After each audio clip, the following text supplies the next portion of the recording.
I was wrong and I apologize. Where did you go? What can I do? I'm working on my problems, but I need you here to solve them. Where did you go?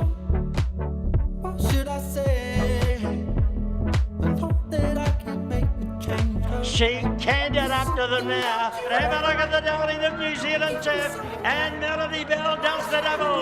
She'll get it by about 3 lengths at the line. What makes her so good in your opinion? She's just got that will to win and just doesn't know when to say never. So every time you go out, she gives you 110%.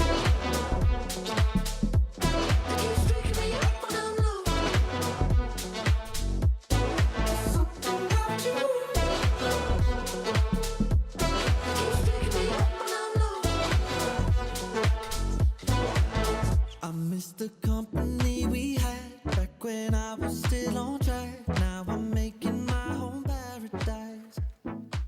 Fantastic shots from yesterday's Group 1 Windsor Park Group 1 handicap, and it was a fantastic race, wasn't it? We saw the Queen, she was back on her throne, and how good was that? Morning again, big hi to everybody.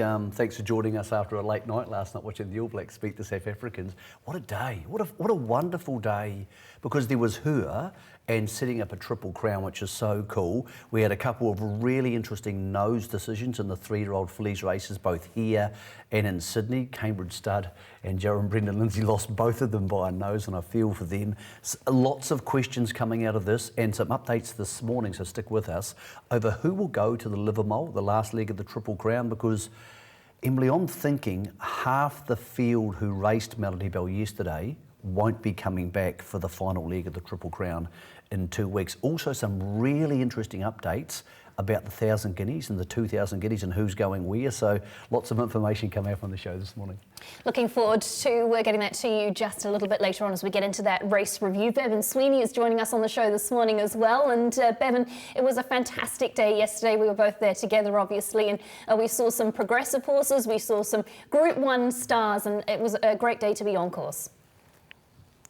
Yeah, it really was. It was almost an honour to be here yesterday to see Melody Belle do what she did. And what was in a really interestingly run Group 1, pretty much when they go that sort of tempo in a race like that, the best horse will win 99% of the time. And we just know that she is the best horse here at the present time. And she delivered really nicely. They went 134 in a couple of ticks, and she probably could have broken 134 in the run home. So she is the best in this country at the present moment. The race was run to suit her, and I agree with Mick. The last day just might become a coronation rather than a horse race. You could be exactly right. As we get into the depth of that Group 1 on the card, I always feel a bit anxious when you got $1.50 favourite in a Group 1. You sort of think, can the horse live up to expectations? But her pre-parade, you thought, OK, she's here.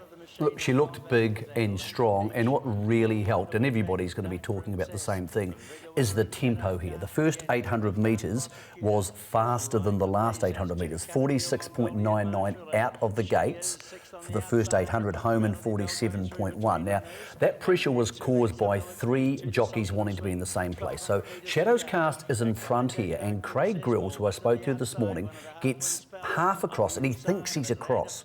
So he keeps going because he thinks he's going to get there in. And then Sam Spratt's obviously made the decision out of the gate that I want to go forward and either get outside the leader or lead. But she had to keep going forward once she was there, because she thought Craig was going to end up in front. So she's thinking, I'll slide across and get up outside Craig. But all of a sudden Craig has to pull out because Jonathan Riddell, back on the inside, made the choice, he told Mark Olligan, that he didn't want to concede to those 2 horses. So all that tempo up in the front, where 3 people wanted to be in the same slot, led to Melody Belle just getting a beautiful run off the speed. A long way from home. We all knew she was going to win. Opie produced her here, and here's Tony Lee with the closing stages of the second leg of the Triple Crown. Melody Belle, a length and a half in front. Mongolian Marshall runs on. Shadows Cast, Sultan of Swing, and Windspell. But have a look at the darling of New Zealand turf, and Melody Belle does the double. She'll get it by about 3 lengths at the line. Bevan, as we get to you with your thoughts on the race, obviously Melody Belle, it's just a walkover job. She's the winner. She's clearly the best horse. But what can we take out of those other horses? Is there anything we can look for progressing forward, or how do we place some of those place getters behind Melody Belle? Well, I didn't think we could take a heck of a lot out of it, actually. The race was run so strongly early that she was just given every opportunity with her ability to win, and she just did what Melody Belle does and produced and put them away nicely. I understand Jay Riddell's right on Shadow's Cast, because he clearly felt that he didn't want those two horses crossing him and holding him up as they came into the home straight on a horse that had to get rolling. I just wondered down the back, there might have been a point there with one of Crown Prosecutor or Vigor Winner could have pulled back and just taken a bit of speed out of the race and slotted into the 1-1 position. It might not have been there, but I'm not sure there was a plan B at any point down the back straight. So it really did play into Melody Belle's hands. Windspell missed away, unfortunately, and just got tucked up towards the inside. Did finish off really, really nicely late in that race. Sultan of Swing probably ran up to his very best of ability there yesterday, and a horse going very, very nicely. Atlanta Peach, maybe if there was a little bit of aqua around coming here in 2 weeks, may come a little bit stronger into the race. I thought she was very, very good at her first opportunity up in grade, but it was a race where we thought Melody Belle will win. The race was run to suit her, and she really does look a dead set $1.20, $1.30 to take out to the Triple Crown here, all being a very difficult thing to do. She just looks a stronger chance as we have seen in recent memory with horses like Starcraft and others, but very, very hard to see her beaten if the same lineup turns up in 2 weeks' time, and it's hard to see any additions to the race that could challenge her. You're exactly right, Bevan. I just think we're so lucky, Michael, that she is racing in New Zealand. It's what we need. You know, she's a horse who, it makes you want to go to the races. It makes you want to watch her. And I'll never forget when she raced Dance over the 2,000 metres. I was on doing the interviews on the white horse, and she was walking back to the barriers, and my grey horse, I was walking beside her, and my grey horse just happened to touch her as we were walking side by side, and she just turned around. It was like, I'm here, this is my job, get off me. She's just got that. And she's looked at the last couple of times at Hawke's Bay, and she's looked pumped up going to the barrier. Like, Triple Crowns are very, very rare. Yeah, for the distant, the 14 to the 2000. Yeah, well, we don't really have many in New Zealand, and ironically, New Zealand Bloodstock are now sponsoring 3 more, which is great, because I think they build a lot of interest. But they're incredibly hard to do, because you need to have no bad luck, turn up healthy and happy, and in Hawke's Bay you've got to go there 3 times. Matamata's closer than, say, a Ruakaka or somewhere. But look, it's very hard to see her beaten now. After the race, I want to get into a little situation which is pretty unique between you and the winning jockey, and we'll discuss this a bit more. But here's you talking to Hubs. You like your race mornings, you like them to go a certain way, you're pretty set in your routine, but we had a little bit of an upset last night with your routine, didn't we, when this morning we were using somebody else's bath? Yeah, I'd like to thank the ladies at Portman's Motel. Put me into their house to help me lose the weight, so a big thank you to them, otherwise I wouldn't be sitting here. Let's hope they took the $1.50. Yeah, yes, let's hope so, thank you. Well done, Opie, congrats. Bye. I hope that he cleaned the bath out and pulled the plug out too, Emily. Okay. You need more There's details, got to be really. more to this story. So, okay, obviously Opie uses a hot bath, I presume, to lose weight. So you get to your motel on Friday night and there's no bath in the room. Yeah. Okay, what happens next? Well, Opie's very laid back, as most people know, but when it comes to racing and losing weight, he's just so regimented. He likes things to go in his particular sort of order. And yeah, we get to the motel, no bath, went to the office, and they said, oh, everybody's checked in, we can't go knocking on doors, you know. And she said, well, maybe someone will check out early. And Opie was getting really stressed, because literally he wouldn't be able to ride if he can't lose the weight. So just to ask a question there, how much weight would Opie lose in a hot bath on the morning on race day? Could be anywhere up to 2 kilos in fluid, so it's a significant amount. Yeah, so the lovely ladies at the Portman's Motor Lodge said, oh, well, you know, you can use our bath in our house if you want. And he said, and I think they kind of thought he was joking, and he said, yep, no, I'll see you at 8 a.m. So he had a portable heater, which he took up there, and they very kindly, she said, I won't clean the bathroom, but I will clean the bath for you.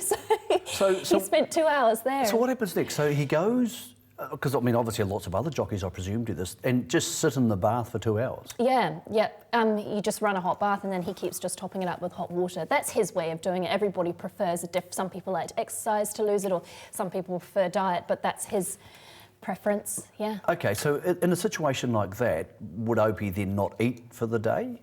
The day before, well, he was at Taupo, so he hadn't eaten Yeah. probably since Thursday morning. And then through till last night, but even last night, obviously he's got pukekohe today, so it's, yeah, Wow. hungry. Okay. Or thirsty, I'd say probably more. Obviously, Opie's ridden a lot of great horses. Is there a special place in his heart for her? Because I think a lot of people get attached to those really good mares, even more so than the geldings sometimes, or the colts. It's funny you say that, actually. I said to him, do you think she's one of the best horses you've ridden? And he said, well, you'd have to be. She's an 8-time Group 1 winner. She just won't like... If you had to pick a dream horse, okay, a will to win, tick. Sound, tick. You know, can win on all distance ranges, tick. Adaptable in the run, tick. There's just so much to like about her. And 2, 3, 4, and now 5. As we come to you, Sweens, a lot of emotion there yesterday because Opie's not the only person in love with Melody Belle, as were the punters and some of the connections of the horse. Obviously, Jamie Richards wasn't there, and these are great scenes. Bevan, this is what you love to see, and anybody who thinks that people in racing do it for the money, just need to watch this sort of stuff. It's not about the cash. Yeah, it's such a big group that surrounds Melody Belle that it's lovely to watch her not only perform on the track, but the reactions that are in behind the scenes. And this is the key to our industry, the people and the horses. Those two factors bring people to the races, bring people to ownership, and if we can keep quality horses like Melody Belle here racing, then the quality of our product becomes better and better, and then the return on investment becomes top dollars. So it was just wonderful to see all the scenes there. She is a champion. John's done a wonderful job with his big syndicate, and they come out in force, which is another great factor. Every race day you see them all there. They're all out in their regalia, and they are cheering from the top of the straight until about half an hour after the race. So she's a horse that we're very lucky to have at the present moment. She is one of those horses we can hang our hat on and follow, and I hope the Kiwi public get behind her and just love her as you should do. Just on that Opie wasting story, Mick, we actually thought about 6 months ago about doing a week with a jockey, and I was going to go with Jonathan and follow him for a week. And I can tell you, it wasn't the jockey that was against the show, it was the presenter, because I'm just not quite sure that I could lose the 5 or 6 kilos in a week required and then turn up and present on a Saturday. So that should tell you just how hard it is for those girls and blokes who have to lose weight to come race day and ride. So I'm in awe of what people like Opie, Jay Riddell and Parksy do on a weekly basis when it comes to losing weight. Just talking about the young strapper lady there with the horse, another Scandinavian strapper. We have so many of them in the country. What's her name? Met? Met.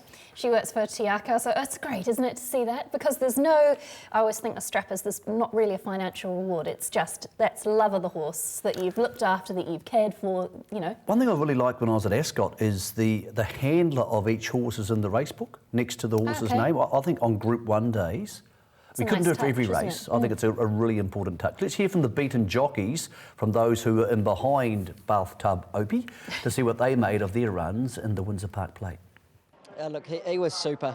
Obviously, we got into the race and we're up against a high-class mare, and I realistically said to Marianne and George Simon yesterday that, look, we probably can't beat Melody Belle, but if we can follow her everywhere she goes, I think we're a very big chance of running second, and that's how it worked out, and he's run a super race. I'm so proud of my horse.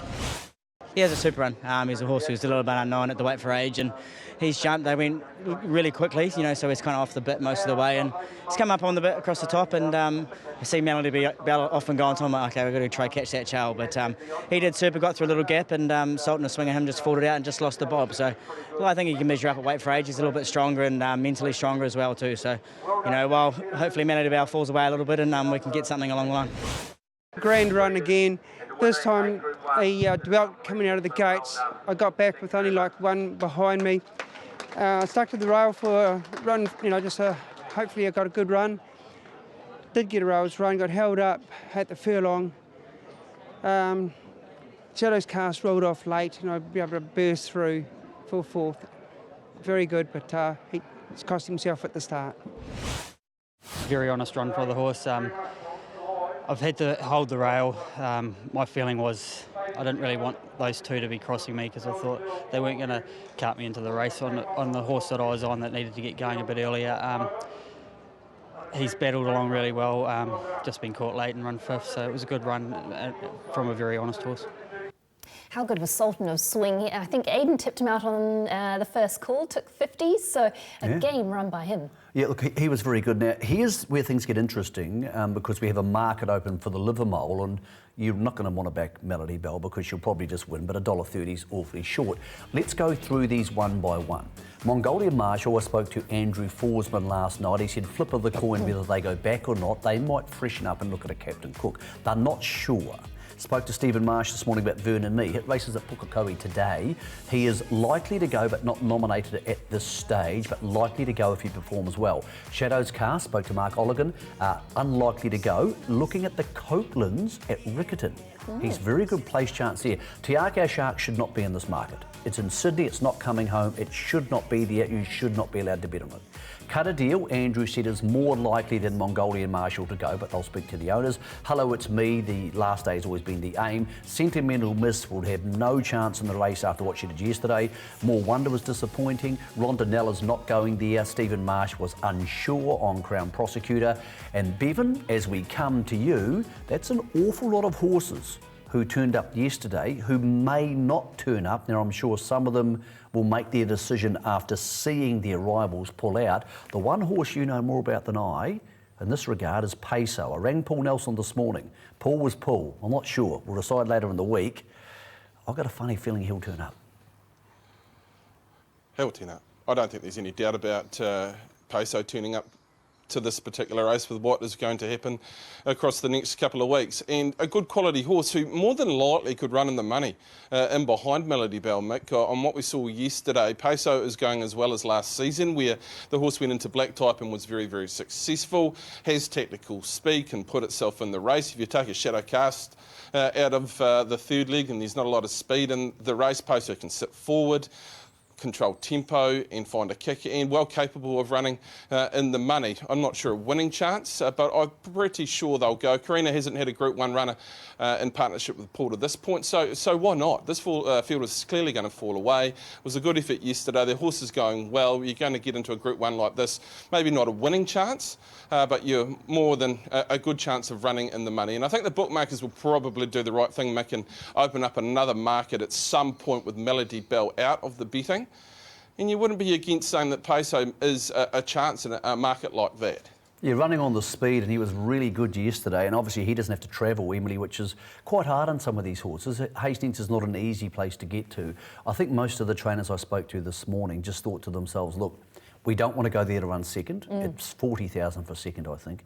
We can go to the Captain Cook and try and win that when she's out of the way. So, look, it's interesting. It's a hard one to go there if you think you can only run second, and I think most people think they only can. She's joined some pretty elite company, hasn't she, with the Group 1 wins now yesterday, because that's her 8th one, which for the domestic horses, Pids are alongside the great Mufasa. And she's nowhere near retiring, is she? I mean, she has the opportunity, well, we hope she has the opportunity to go forward to the 2000, but an incredible training effort to get a horse to win from Group 1s, to be dialed up enough to win from 1400 to 2000. It is remarkable, really. Oh, and obviously she won the Karaka Million, which isn't a Group 1, which more or less would be a Group 1 if it wasn't a sales race, because it's worth $1 million. So here's some of the other names on there. Well, Mufasa's obviously on 8. Now, Melody Belle has a chance. She's $1.30 to go to 9 in 2 weeks' time. Look at the list here. Kawi, who we all love. There's Mufasa, of course. There's Mr. some real Tiz. greats there, well, aren't the there? horses who we grew up sort of going, wow, what about these things? And sometimes you take horses for granted. Like, she has other mares Group 1 she can go to. The Telegraph's now a Group 1. She obviously has the Cox Plate. I spoke to Jamie Richards last night. I said, are you concerned about 2040 as we see sea change racing? Here's Coe, of course, and he's on a 7 on that list that she's got past him. Jamie said to me last night, I'm not concerned at all about the 2040 metres. 2 reasons. We won at Ellerslie, but she's even more in the zone now. Yeah. He said he's absolutely not worried. I said, you've got a Triple Crown. You're going to have a chance of winning it. He won't be there. He's going to be in Sydney For the Epsom. for Tiako Shark no. and Probabile, who we'll see later on. And he said, no. He said, we've got only one staff member in Sydney. I trust the staff at home. They'll be there. I'll be watching from Randwick. So Jamie Richards watching his Triple Crown chance, which is $1.30 to pull it off. But I can't remember many Triple Crown winners of any sort in New Zealand. So it's going to be really interesting. As Bevan said, it's more of a coronation, I think, all going well. But I'll be surprised if... I think half the horses who turned up yesterday will turn up for the Livermore from the phone calls I made this morning. There you go. It'll make it an interesting race, and it is obviously going to fall away a little bit as well, isn't it, if that is the case? Well, I think Vernon Mee might join the party, and I think some of the others too, they'll wait to see who doesn't go and who's not going to go. I still think they'll get 8 or 9, but I think it's going to be one of those occasions, like Enable in the Arc in 2 weeks' time, because she's going for her 3rd Arc. It's all going to be about one horse and the occasion, and then there's going to be conversations about the punting around the other side of it. So, yeah, very similar situations. Both those great mares are on different sides of the world, obviously, on the same weekend. Let's move along. We had the Gold Trail Stakes and what is looming to be a very, very open 1,000 guineas. Here's a little look at how the race unfolded. The most important horses, Aretha, who goes forward. You've got Belle there, Jennifer Eccles, all showing. It's even though, isn't it? I mean, is there one that you're saying, I want to be on that one? Well, I think it was a great ride from Matt on Aretha, because Fresh Up, the temptation would have been there to cop the sit on show, and he didn't. He kept on going. And that won her the race because they managed to button off just here. But what about Bavella? It's been 3 wide the trip. Yep. It's gone absolutely huge. And I swore it had got up on the line. I absolutely thought it had got up. But both the winner and the second horse, outstanding training performances to have them this ready. Now, the horse with all the money on is Carly. She's in the middle in the oak stud colours. We can see her there in the white. And Troy Harris is looking for a gap and looking, nah. And right about here, he was in a world of pain. Spoke to Tony Pike this morning, said the horse took nothing out of itself. There was no major issues there. Loire was really good. Loire's very nice. The Roger James, Robert Wellwood horse I love down, that one. was massive down the outside. But here, everybody thought Bavella had won, but it hadn't. So, poor old Tony Lee, I think I was with him, I thought the momentum on the outside. Well, I had Lee ready for an interview, and then we sort of, I can't see the race, but then you got sort of the realisation sort of started coming that perhaps these things were going to turn around. But Bevan, as we get to you with your thoughts on the race, when we were in that sort of pre-parade looking at Aretha, her coat wasn't that far forward. You'd think that whatever she's done today, she's going to improve on, you'd have to say. Yeah, she really is going to improve out of that performance. And as she showed last season, she's got a bit of attitude about her. She does not lay down. She deserved to probably paddle the last couple of 100 metres, but she dug her toes in it and fought back. So she really comes into the picture as we go further on. I thought it was an exceptional training performance on Bavella. I think you took out of the trial, where they really did push her along at the trial, that they wanted to have her spot on here yesterday, and they did. And the horse ran right up to the looks in the birdcage. Look, the picture for down south became a little clearer for mine. I thought Loire very, very good. I was really looking forward to looking at Roger's horse, Has to Be Good, and the horse did not let me down. It's a horse I saw at New Plymouth. I thought this might be a sensational 3-year-old, and there is great value around that horse at about $18 in the market for mine. If it does head down, I don't think that price will stick anywhere near. Jennifer Eccles didn't have a lot of luck in the run, got buffeted on 2 or 3 occasions. Carly, just forgive the run, just got in a terrible position. Troy had not a great day, just getting interfered with and locked up in difficult positions. And another one back in the field, Reva Capri, who came out of the black type win at Wanganui, never saw daylight across the last 200 metres. And if she did, I think that she probably would have found a bit of a kick and been somewhere thereabouts. But Aretha's a big improver. I think Loire confirms that the horse is going to be very competitive down south and Has to Be Good. May just be the best of the lot, in my opinion. We'll have to sort of hold my breath for another couple of starts, but I love what that horse did late in this particular race. But you expect this, Mick, from the Baker and Forsman team. They line them up fresh up, the money is solid, and they generally perform in Aretha. Had to be tough, and will certainly go forward, as Emily said there, on yesterday's performance. Yeah, the interesting one is where they all go. Now, Trifilium was unlucky in behind as well. I spoke to most of the key trainers. It's a crucial fact coming up here in a second, but most of them are looking to go to the Soliloquy, which is at Ellerslie on October the 19th. There's not a great deal of love from the trainers I spoke to this morning about the Sarton. So they want to go to the Soliloquy and then on to the 1,000 Guineas. Here's a crucial one. Lance Noble has said no certainty Bavella goes there, Bevan. He said, Bavella, I'm not sure she's a 1,600 metre horse. She's a big daughter of Schnitzel. They're going to go to the Soliloquy and they're going to try and find out through there. Now, Aretha is going to go to Riccarton. Carly's going to go to Riccarton. Tony Pike said Loire is his Riccarton horse all along. He's happy with her. Has to be good, has to go to Riccarton on that, one would think. But the horse who I have my doubts about going and will be given the chance to prove it in the Soliloquy at Ellerslie is Bavella. The reason we're telling you that, it's favourite. So it may not be there, Bevan. So you can see what they're thinking. I said to Lance, would you not go? And he said, look, last year we would have gone. It wasn't just a strong bunch. It's a really strong bunch now. And do we want to go and bust her for trying to get that Group 1 when maybe we can go somewhere else? But he didn't know where else he could go. So the Soliloquy for her will be the crucial part. Bevan, stick with us. We're going to go down south to Riccarton for the Canterbury Belle Stakes to see what we make of this one, because Miss Federer was really, really good here. Couple missed the start here. Bronte Beach missed the start, but I'm not sure if you got a chance to see this yesterday, but Andrew Carston had this horse win the 2-year-old of the year in the South Island, and look, she was just way too good here. She's obviously a really, really good filly. She's not going to be disgraced in the 1,000 Guineas if she makes it to the 1,600. I'll be honest with you, when at 2 I just was not a believer. The way she moves, she's got that very unorthodox action, and I thought, oh, you know, she's won at 2, but will she go on? But she's really sort of establishing herself as a very live chance.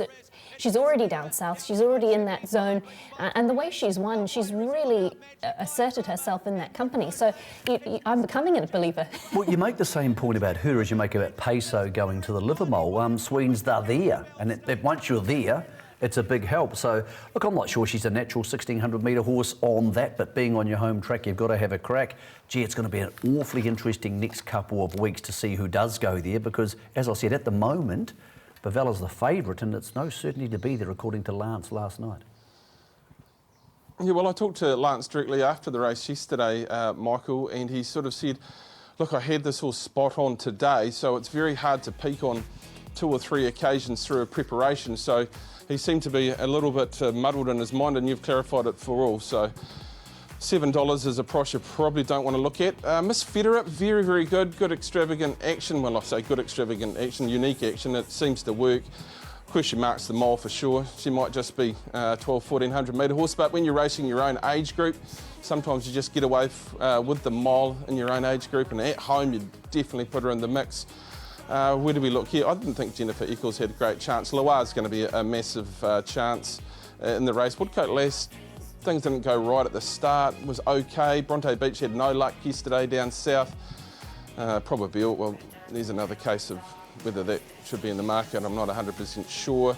Has to be one. If there is some value there, Mick, that $18 is attractive for me. All About Magic was good in that same race at $31, but yeah, you're at home, you've had experience at your home track, you can run on speed, you've shown a bit of toughness. I mean, the win at New Plymouth was exceptional as a young horse to dig back and fight. So she's got the mental factors that probably play a key to see a 3-year-old run out 1,600 metres.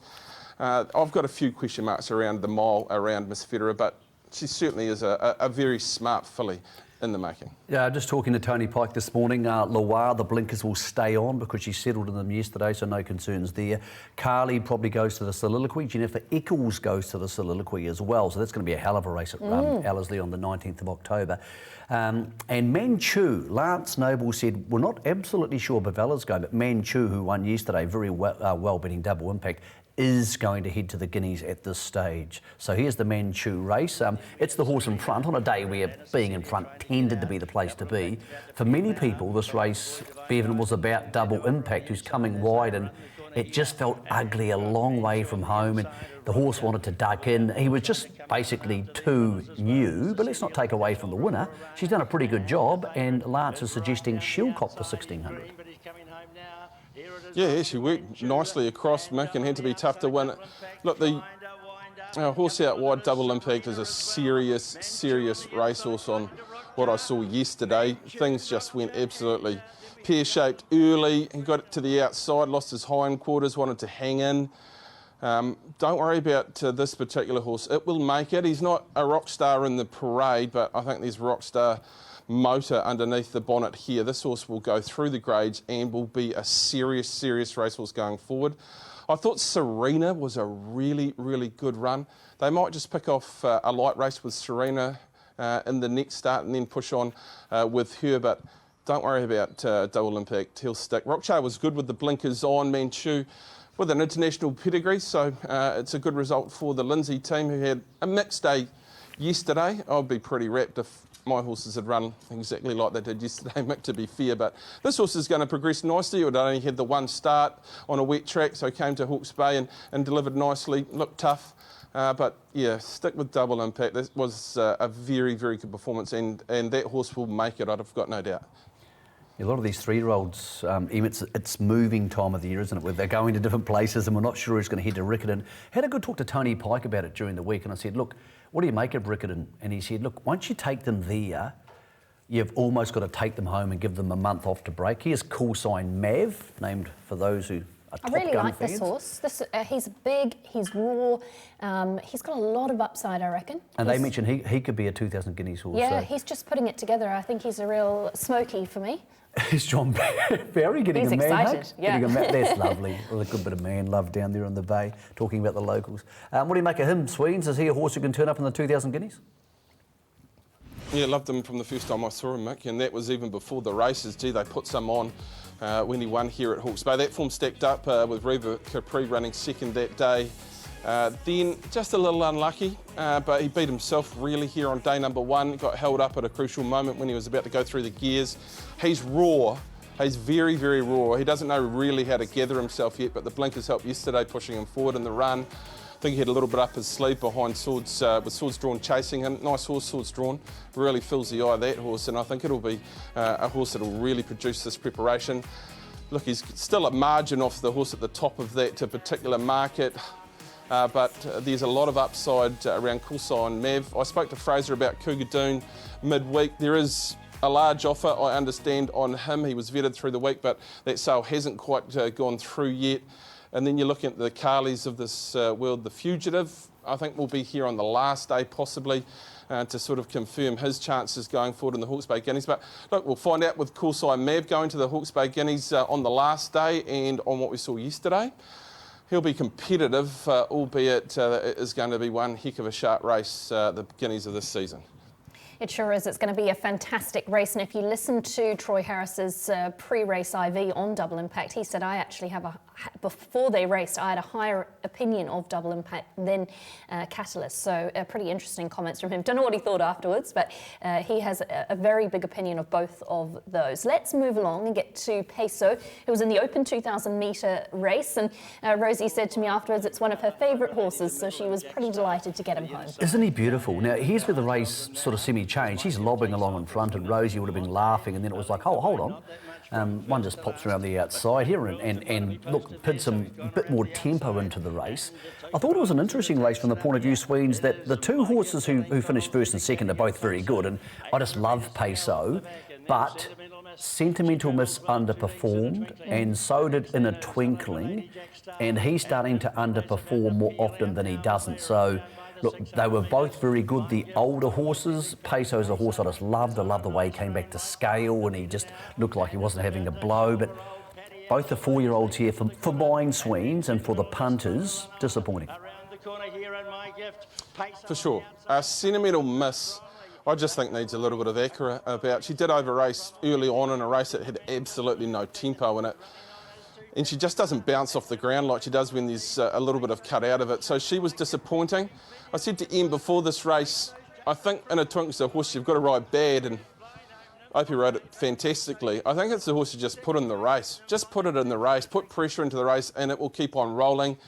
If they'd run this race at any sort of tempo, Nymph Monte would have won, and that horse seems to be going really, really nicely. I think he is a really, really good start, Nymph Monte, but just lets you down on occasion. Peso it's just a dream to ride, and I imagine train, just puts itself in the race and runs good sectionals and quickens nicely. But Nymph Monte's going to go to the Egmont Cup, I understand, Mick, and look, won the race last year, and the way that horse is going, you'd imagine it'll go very close to winning again. It was just a race devoid of tempo, so those on speed were favoured. The run of the race was Nymph Monte for mine, but Poso always races with credit and did exactly as we expected, really, in that type of race, how it framed up.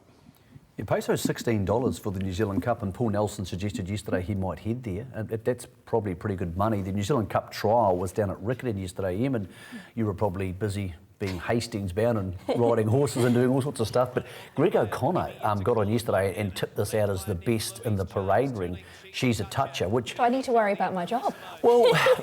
Is it going to make a late bid for the pre-parade? I don't think Greg's quite ready for taking you on just yet. But this is interesting because we're seeing her potentially as a horse who's a star. Maybe more a metro horse. She's not on the market for the New Zealand Cup. She's by showcasing. Look at the way she pins the ears. You just don't think of showcasings being 2,000, 2,500 metre horses, but she's not actually in the market for the New Zealand Cup. So, yeah, I don't think she'll head there, but I thought if Peso headed there, $16 is pretty good money for a class horse who might be going through a weight for age preparation now. Absolutely. It's I see her with her ears back. Yeah, she tried really hard. She got the neck out. And yeah. Karen and John have trained that many winners at 2,000 metres in the South Island over the last 20, 30 years. It's quite remarkable. And what they do is they train their horses to get off the bit.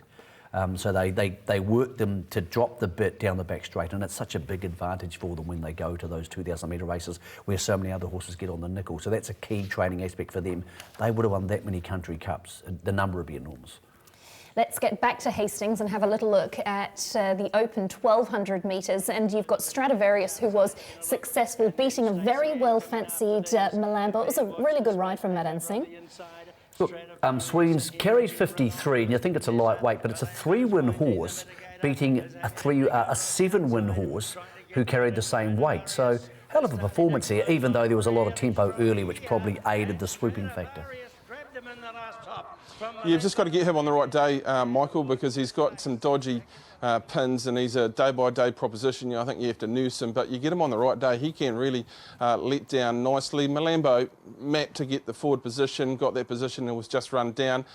For the future, I thought Henny was much, much better. Jessie G, as it gets up over ground, was very, very good there. Watch the space, had every chance from a trailing position. The mitigator's probably in for a good preparation with what we saw there. Santa Monica's just getting weighed down with weight, but hit the line nicely as well. So a really good performance from a horse who has had the abilities with physical issues. You have to get him on the right day, and clearly that was yesterday. I think Nymph Monte as well, Mick, is in those New Zealand Cup noms. I'm not sure they're 100% sure they're going there, but maybe the Cup trial across the country yesterday was in the last with Filar. Yeah, well, he's a horse Stephen Marsh thinks has come back stronger, obviously a distance well short of the best. What did Opie say about Filar?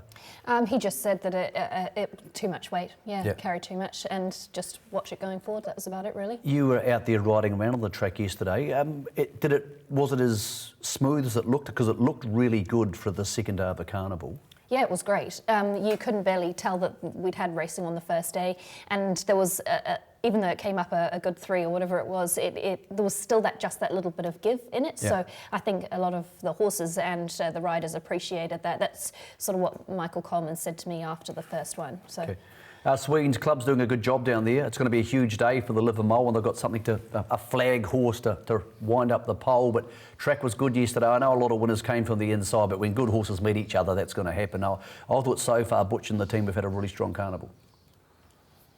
Oh, the track's been sensational. I had a good chat to Richard this morning, and he sort of said to me, I felt as though it would be a track where it was difficult to make up ground as it gets into that good 3 sort of range, and that was exactly what really evolved yesterday. It was difficult to make ground. He said to me this morning that they will move the rail out 3 metres for the last day, and they will start irrigating from tomorrow. So there'll be a change in rail position. I just hope the New Zealand public come along and celebrate a champion on our last day of the Spring Carnival. Get behind her, come out and see her, because you don't know what's going to happen in the future. If she heads to Australia, well, you may not see Melody Belle here again in New Zealand. For mine, she's getting better. every time I've seen her, this preparation here at Hawke's Bay, she's better than what I've seen before. It doesn't happen often with mares. They have a purple patch and sometimes they fall out of form. This mare's just going forward. So come and celebrate one of our very best in recent memories. If you get the opportunity to come to the Bay, there's Punter of the Year and all sorts of activity here on the last day. It might not be a race that will be overly competitive with what is going to happen over the next 2 weeks, but you get the opportunity to see one of our very, very best. And that comes along very seldom, Mick and Emily, to see a horse like this. So come out and watch one of our very, very best in a couple of weeks. Great advice, Bevan. I certainly second that. If you can get there, if you can get to Hastings, get on course and have a look at the great man. I've got some advice for you. Oh, Book a room with a bath. Yeah. Lesson learned. Moral of the story is. Tell you what I'd love you to do, and I know we need to be professional on race day. I would love you to say in the post-race interview, if it happens, because no one else ever gets a chance to say this, come back and say, "Hey Hubs," or whatever name you use for Opie. Do you have a pet name for Opie? Not really. Okay, see if you can find one and just come back and say, "Hey Hubs," after the interview, because you might be the only person in the history of the world who gets a chance to do that. Well, yeah, I'll think about it. You'll think about it? Yeah, I'll think about it. Okay. That's cool. Bevan, a wonderful job yesterday. It was fantastic to work with you, and thanks for joining us this morning. We just enjoyed a wonderful day of racing yesterday. Yeah, loved it. It was an honour to be here and an honour to talk about Melody Belle. Great to see those 3-year-old fillies really coming to the fore yesterday. It's clarified that picture a fraction for me, but I still think there's a few unknowns with the girls. Double Impact will make it. Catalyst is still the X-Factor horse in the 3-year-old ranks in this country. So much to look forward to as we progress forward to that last day of the Spring Carnival at Hawke's Bay, and of course through the entire spring really. Let's get back to Riccarton, where we had the open 1200 metres. And Michael, what was your assessment of this one? Well, he's a very good horse. We know that he won the Stewards last year, Prince Oz. He came down from the North Island, a one-race winner, and Neil Ridley's done a super job with him. Kiwi Ida in the Parsons colours pulling to the outside here, very strong in second, but look, the winner's just a good horse. He's up in the weights now. He carried 59 yesterday, so he's going to have a stack of weight in a very strong Stewards. But, yeah, he's a horse who just loves those dog leg races at Riccarton. So a superbly trained horse, big son of O'Reilly. He's now 8 years old. He just keeps trying his heart out. We're going to take a break here on Weigh In. On the back of that, we've got this week's news, plus a look at the racing from Australia.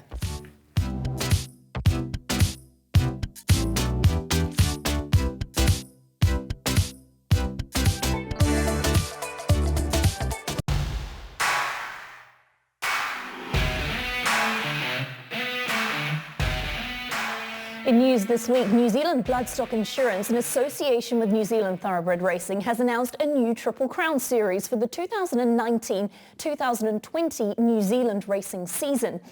Here's what New Zealand Bloodstock's Kane Jones had to say about the new initiative.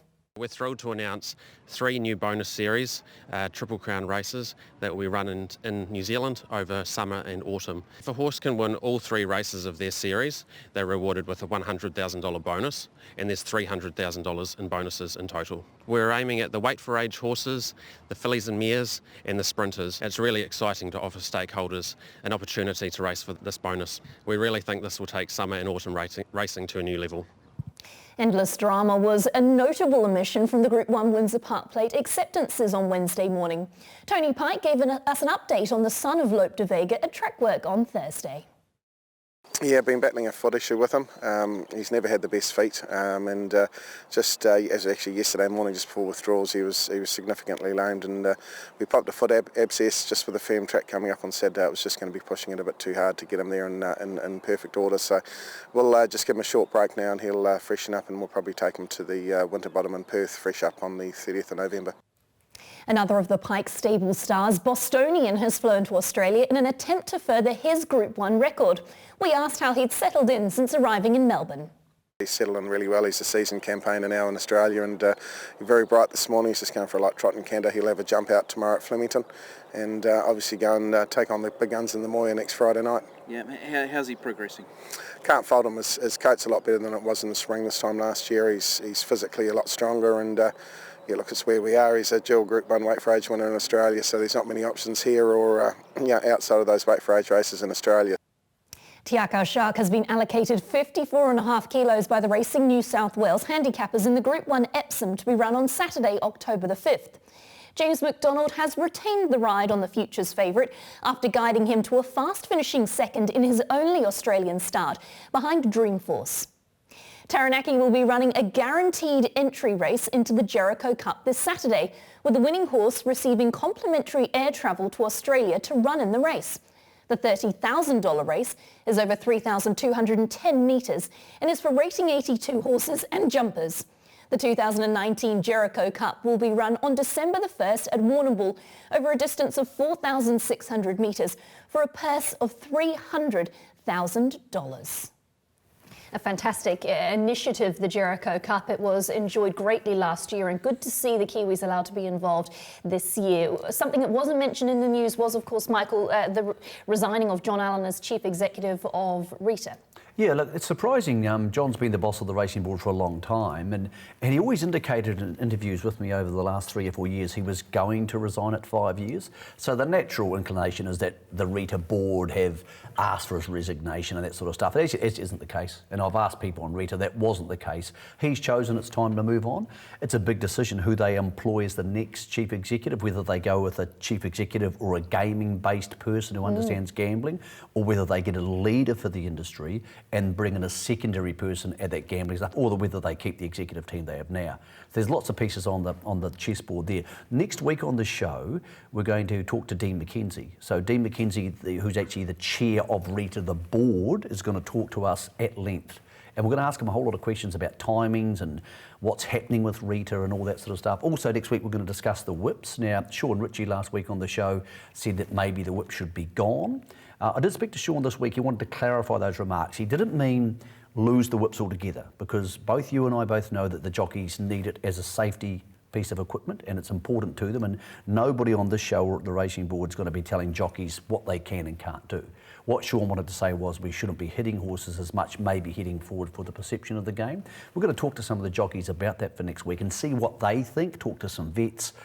The rules aren't going to change anytime soon. No. And it's important to have the whip for safety reasons. We know that, and we're not telling the jockeys what to do. Michael Coleman will join us on the show next week as well. So we'll get into that whip issue more next week. But I don't think it's something even people need to be scared of, that the whip is going to disappear, because if the jockeys put their foot down and say, we want to keep this because it's our livelihood and it's our lives at stake, then nobody's going to try and take it away. I just think there'll be more tampering over the years going forward about how it's used, probably. And I suppose everybody is entitled to their opinion, aren't they? So while Sean has his opinion and the jockeys have theirs, everybody's allowed to have their say. Well, the key fact is this: the jockeys are the ones whose lives not are at risk, but are the ones that are on, in any potential danger when riding. So we can't tell jockeys what to do. But we also need to be careful about the industry's perception heading forward. But their safety is the most important part of this, and that's the only thing that matters to me. I don't care about the perception for people who don't like racing as much as I care about the health of jockeys, which I'm sure is a subject very close to your heart. Yeah, absolutely.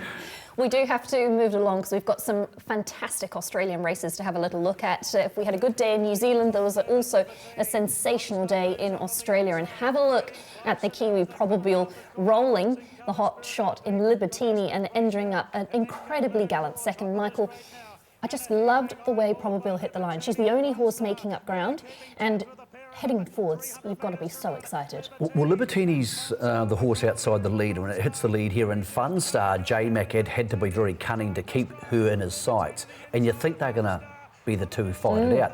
Probabile and the Cambridge stud colours closed really hard, and I thought she had got there, to be honest. She only lost by the smallest of noses. It was a head up, head down, wasn't it? If her nose was my size, she probably would have won. Now, so Fun Star's going to head forward to the Group 1 in 2 weeks' time. Jamie Richards last night was absolutely beaming about Probabile. He was so happy. Libertini won't go there. So I reckon it's almost a two-horse race. That's the Flight Stakes in 2 weeks' time. That's a Group 1. And that's a big deal, of course, really big deal, to them. So Kieran McAvoy did the riding on Probabile, and he had every reason to be happy with the horse he's now become the catch rider for. Kieran McAvoy at Probabile. Yeah, really good run. It was a good last furlong. Obviously another 2 or 3 hops when we get them, so she goes out to the mile of the flight. It's going to be a great race for her. So as I said, Libertini probably pulling out of the flight. They indicated yesterday they'll go to a shorter race, maybe even the Coolmore. this is a great chance for Cambridge Stud. They rolled the dice here. They could have stayed home and been favourite for our 1,000 guineas. But doesn't it just say as well, we can be competitive at 2? In Australia, really, she was competitive at 2. Yeah, and we she can was be luckless. competitive at 3, over the 14 and the mile. You know, we're not just producing stayers, we actually are producing horses who are effective at the top level at all different distances. OK, she didn't win, but gee, she did everything bar win. She pretty much won. Well, and it was a Group 2, so I think the Group 1's what they want. The Lindsays and Henry Plumtree have targeted the Group 1. Absolutely, So they're going to be big players in the industry, Cambridge Stud, which is what they intend doing, and they're huge already. But if they're going to have this elite broodmare band and they're bringing in English broodmares, they're going to need some Group 1 Australian form. So I can see what they're doing. They could have stayed here and probably won the 1,000 guineas. Well, would you ever think they'd consider taking Belle?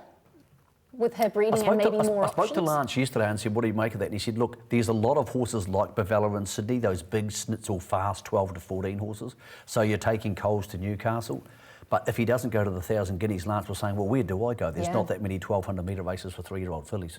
So sometimes you've got to roll the dice like Media Sensation did last year and go to a distance maybe outside your range. But she was really good probably yesterday. Dan's Dance lined up in Sydney in the Colgate Optic White. She actually ran last, which is...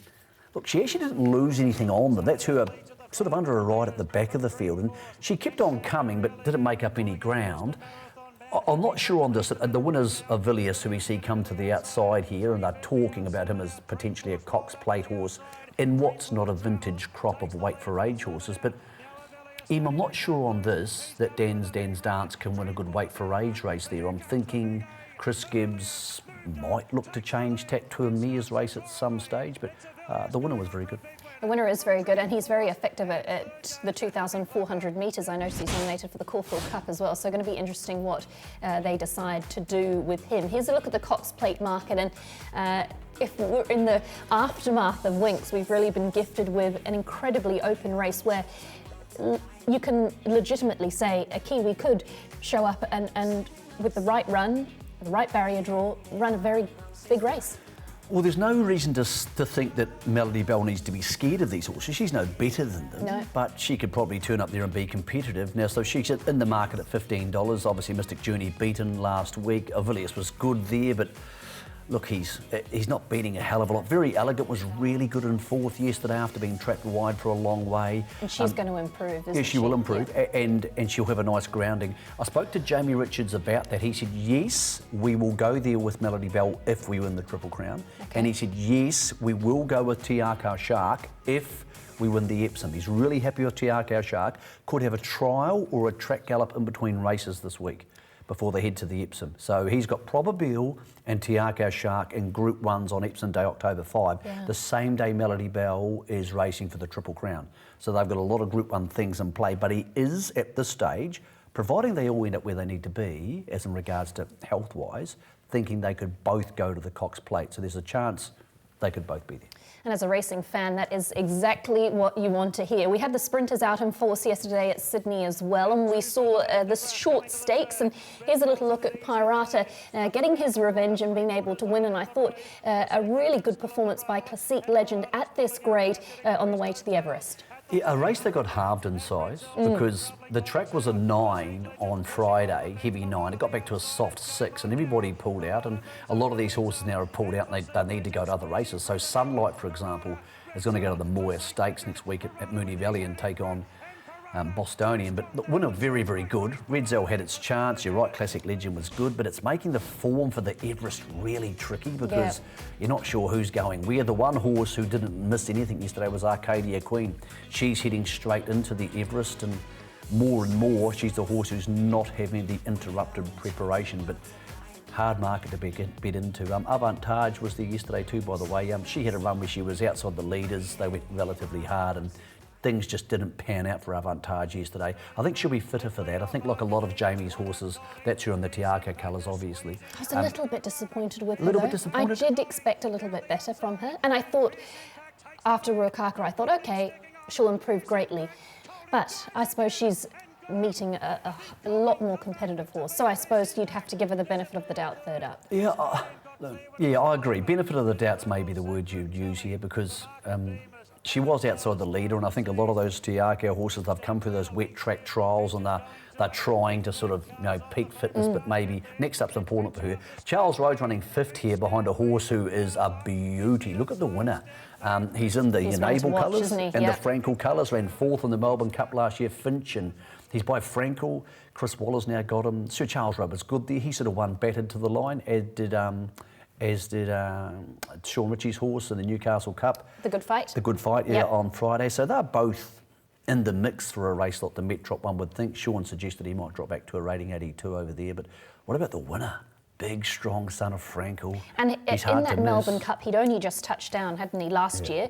So, and they always improve in that second prep. So this year, you'd be thinking he's dialed up, ready for that Melbourne Cup. Well, look, he hit the line really strongly. It'd be interesting to see where they go, whether they go to a Caulfield Cup or whether they go through the Met-Trop to the Melbourne Cup for him. But yeah, Chris was beaming about him yesterday and really strong to the line. So Sir Charles Rhodes going good enough. I'm not sure what sort of race he can win because, there's no easy races anymore, the Great Heason. No, absolutely not. We had a Group 1 from Melbourne. That was the Sir Rupert Clarke Stakes. It featured Madison County, but it was another wonderful story, as we've seen so often in Australia at the moment. And Be Good to Your Mother was very good to her mother, or his mother, and got home for the win. A horse who raced in an 84 3 starts ago and trained at Warrnambool by a smallish time trainer. Madison County back in the field in the China Horse Club colours, spoke to Andrew Forsman. They weren't disappointed by the run, just said, look, they had to come off the rails when they probably didn't want to. Carried 57, he'll be better up. He still needs to improve a bit in the coat. But look, the winner they were talking about going to the paddock with, gee, it's a strange time to go to the paddock. Yeah, I know. But I think they think they've had a long enough winter, but they might stick around for one more race because you'd be keen to go to a Kennedy Mile or make it a big something one. like that. Freshen it up and keep going. Madison County probably going to the Toorak next up. Okay. Long Jack, sorry Jack, not John. He started earlier in the day. He was fine in the line like a VRC Derby horse in a muddling race. I really liked this run. I thought when I checked the results online, I thought, oh, that's a bit disappointing. And then I watched the race and I thought that's a lovely stayers effort. Yeah, they were working on, home off. from back in the field and finding his rhythm. It's a typical Baker Forsman Derby horse effort. On a horse on the up. Yeah. And he just, the pace was really muddling here, so willing to forgive on Long Jack, but like a lot of horses this time of year, he'll just need to keep going forward, and one would suggest he probably will. But I wasn't disappointed by him at all. He's $21, I think, in the VRC Derby market, so...